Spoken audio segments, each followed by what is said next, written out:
Welcome to Naskar academy YouTube channel. আজ 7 August 2025 11টা 12 নাগাদ DA মামলার শুনানির জন্য সুপ্রিম কোর্টে ওঠে honourable justice Sanjay Karol sir, honourable justice Prashant Kumar Mishra স্যারের এজলাসে কোর্ট রুম 12তে এই শুনানি চলেছিল। গতকাল গোপাল সুব্রামানিয়াম, বিকাশ রঞ্জন ভট্টাচার্য, করুণা নন্দী সরকারি কর্মচারীদের হয়ে জোরালো সওয়াল করেছিলেন। তো কর্মচারীদের পক্ষের উকিল করুণা নন্দী তার সওয়াল গতকাল অসম্পূর্ণ রয়ে গেছিল, ফলে কার্যত আজ তার সওয়াল চলে। তিনি সরকারি কর্মচারীদের হয়ে যে সওয়াল করেছেন তা বাংলায় সম্পূর্ণভাবে ব্যাখ্যা করছি, শেষ পর্যন্ত ভিডিওটি ওয়াচ করবেন।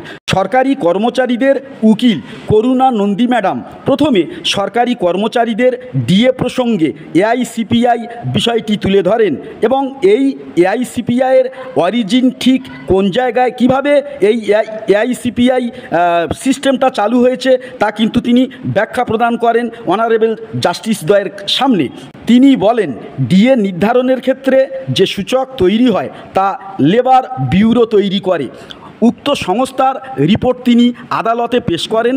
তো করুণা ম্যাডাম সওয়ালে বলেন, এমন কিছু রাজ্য আছে যারা এআইসিপিআই মানেনি, কিন্তু তারা এআইসিপিআইয়ের কাছাকাছি হারে সরকারি কর্মচারীদের ডিএ প্রদান করেছে। আবার কিছু কিছু ক্ষেত্রে দেখা গেছে এআইসিপিআই থেকে আরও বেশি হারে অনেক রাজ্য ডিএ প্রদান করে থাকে। যেমন কেরল সরকার এআইসিপিআই মানেনি বটে, তবুও নিয়মিত কিন্তু ডিএ প্রদান করেছে। এটি প্রমাণ করে কেন্দ্রীয় ইন্ডেক্স না মানলেও নিয়মিত ডিএ প্রদান যে করা যায় এবং এটা যে বাধ্যতামূলক সেটা জলের মতো পরিষ্কার।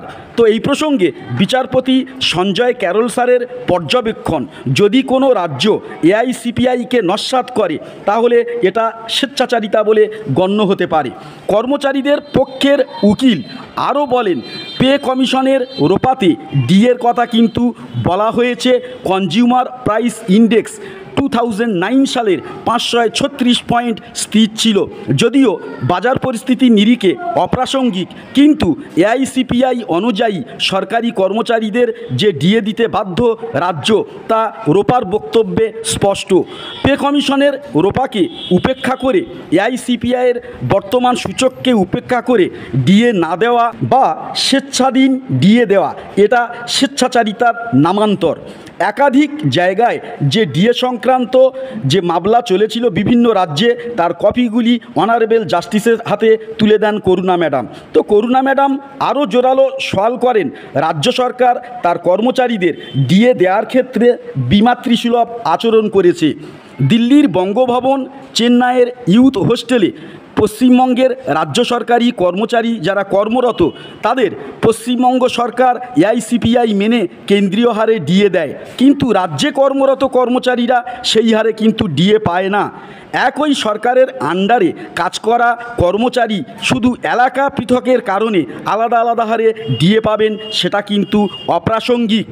রাজ্য যদি বঙ্গভবন ইউথ হোস্টেলের কর্মচারীদের এআইসিপিআই হারে বেতন দিতে পারে বা ডিএ দিতে পারে, তাহলে রাজ্যের বাকি কর্মচারীদের একই হারে ডিএ দিতে দায়বদ্ধ এবং রাজ্য সরকারের সক্ষমতার মধ্যে কুলাবে।